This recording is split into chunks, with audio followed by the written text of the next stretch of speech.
sesuai dengan kesepakatan, kita akan melakukan kegiatan bimbingan kelompok. Sebelum kita mulai kegiatan hari ini, alangkah baiknya kita berdoa terlebih dahulu agar kegiatan kita berjalan dengan lancar. Berdoa menurut agama dan kepercayaan masing-masing. Berdoa dimulai. Berdoa selesai. Karena ini merupakan pertemuan pertama kegiatan kita, saya akan menjelaskan terlebih dahulu bahwa kegiatan bimbingan kelompok pada hari ini terdapat dua peran. Saya sebagai ketua kelompok dan kalian sebagai anggota kelompok. Nah, dalam kegiatan ini tidak boleh diketahui orang lain atau bersifat rahasia. Karena ini merupakan pertemuan pertama kita, saya ingin kita memperkenalkan diri masing-masing. Tidak usah banyak-banyak, perkenalkan nama dan asal kalian. Baik, saya mulai terlebih dahulu. Perkenalkan, saya Devi Fitriani, saya berasal dari Ogan Komering Ilir. Perkenalkan, saya Dipa Fadila dari Gelombang. Perkenalkan, saya Adisa Saarani Sapana dari Oki. Perkenalkan, nama saya Abi Juliana dari Oki. Perkenalkan, saya dari Sulawesi dari Kabupaten Sukabumi. Perkenalkan, saya Zanisa dari Mentak. Perkenalkan, saya Barita Samita dari Mentok. Wah, sama ya? Ya dong. Apa itu? Mentok, mementok. Mentok tuh gimana? Kota, nama kota. Perkenalkan, nama saya Merlin Aisyah Fitri dari Pengulutan Kabupaten Ogan Ilir. Baik, teman-teman, sudahkah siap untuk melakukan kegiatan bimbingan kelompok?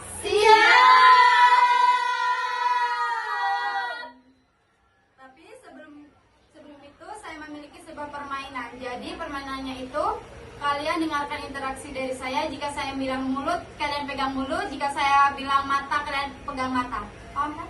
Paham nggak? Berarti pasti malah dengar, lihat apa yang kamu ucapkan. Ya, jangan ikuti gerakan saya. Oh, dengarkan apa yang kamu ucapkan, jangan ikuti apa yang kamu gerakan. Oh, oke. Baik, Paham. Paham, lanjut. Kita mulai ya. Ya.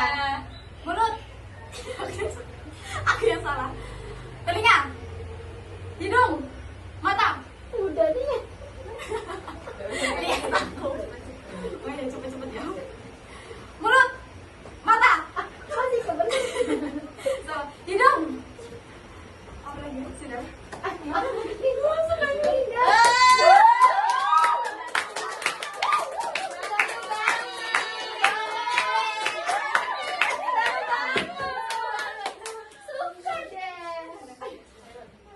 Baik, kita lanjut pembahasan kita, yaitu tentang kasus korupsi yang melibatkan praktik pengoplosan bahan bakar pertalit menjadi pertama yang dilakukan oleh oknum PT Pertamina itu sendiri.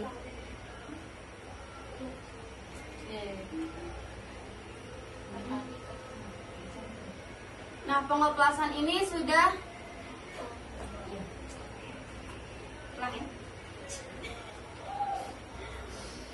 Nah, pengoplosan ini sudah terjadi dalam kurun waktu selama 6 tahun.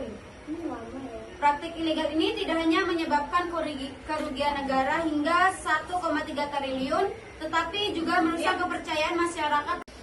Nah, pengoplosan ini sudah terjadi dalam kurun waktu selama 6 tahun. Praktik ilegal ini tidak hanya menyebabkan kerugian negara hingga 1,3 triliun, tetapi juga merusak kepercayaan masyarakat terhadap kualitas produk pertama dan BUMN secara umum. Nah, jadi gimana nih tanggapan kalian tentang kasus ini? Tentunya sangat merugikan rakyat karena apa ya, itu kan dari pertama, kalau tidak salah tuh minyak pertalit jadi pertama atau pertama jadi pertalit ya? Pertalit jadi pertama. Itu tuh minyak mahal ya, pertama tuh kalau tidak salah untuk kalangan yang bukan non subsidi ya. Jadi Pertama tuh untuk yang non subsidi ya. Nah, di mereka tuh bayar bukan bayar yang murah cak yang subsidi kan. Kalau yang subsidi itu pakai barcode dan tercatat, dimana kalau lari tercatat itu jadi tahu lah siapa penerimanya, siapa yang berhak. Sedangkan bagi mereka yang nggak pakai barcode atau tercatat memang harus mendapat subsidi, mereka ingin kualitas dapat minyak yang terbagus untuk mobil atau motor mereka kan, karena tidak bisa pakai pakai minyak yang abal-abal itu tiba dioplos ya, itu sangat merugikan dong tentunya. Malah itu oknumnya orang dalam juga Ya, kan. orang itu sendiri. Untungnya sangat 2 kali lipat dari yang kita rasakan. Kita rugi sangat besar, mereka sangat untungnya. Ya. Itulah korupsi harus diberantas oleh KPK. Oke.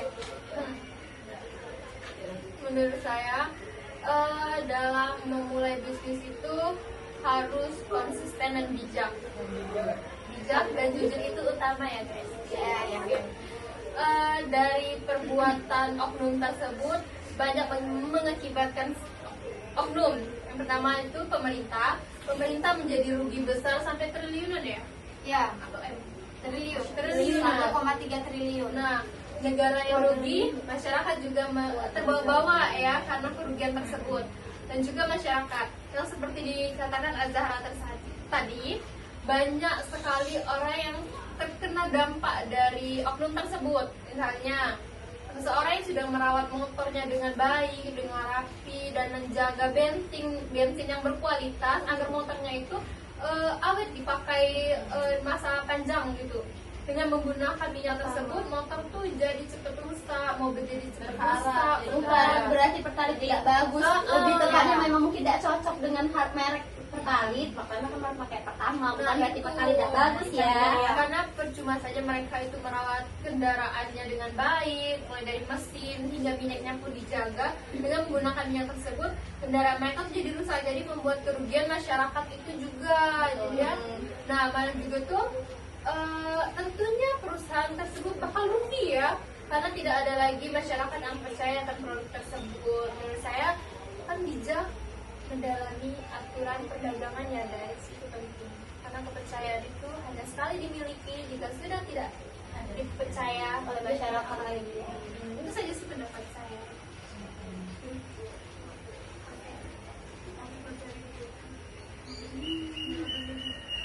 Nah, jadi dari kasus ini itu mencerminkan nyata bahwa keserakahan dan penyimpangan etika dalam dunia kerja akan selalu membawa dampak yang luas dan merugikan banyak orang. Ya, betul. Oleh karena itu, kasus ini harus menjadi pelajaran berharga bagi kita masyarakat, khususnya generasi muda, yaitu untuk menjunjung tinggi nilai kejujuran, tanggung jawab, dan integritas dalam setiap tindakan, baik di lingkungan pribadi maupun profesional. Kalau nggak salah itu ada, mungkin kalau nggak salah ada campur tangan Bapak itu, Bapak ET.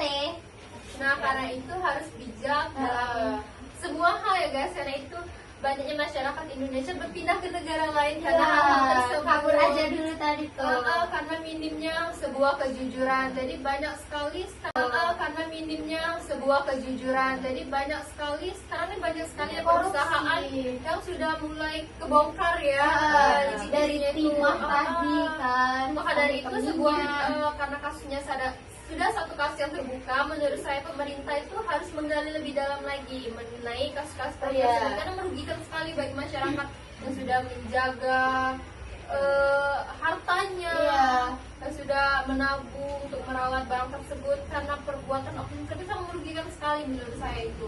Apalagi kan itu perusahaan terbesar ya BUMN kan, dari usaha negara kan. itu sudah tanggung jawab negara loh, bahkan bisa disebut sesuatu milik negara kan ya. Seharusnya dari negara untuk rakyat, bukan dari negara untuk orang dalam. Nah itu Iya, ini pembahasannya korupsi kan.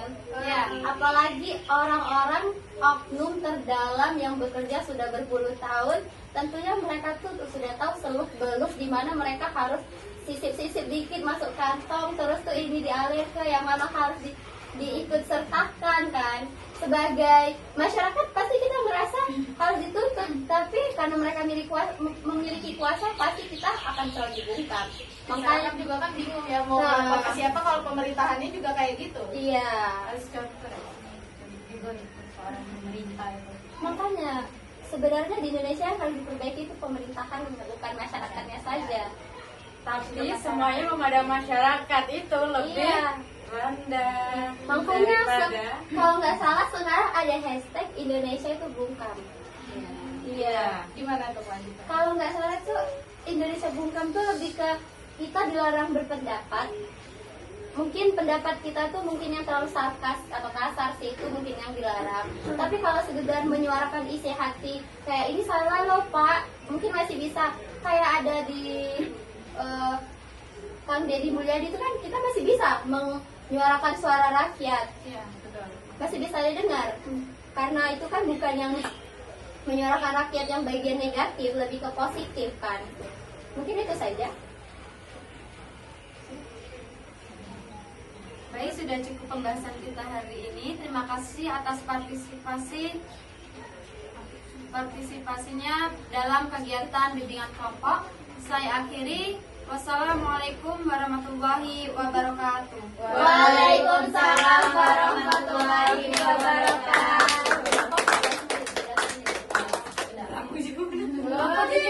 Kalau kurang maksudnya tambahin game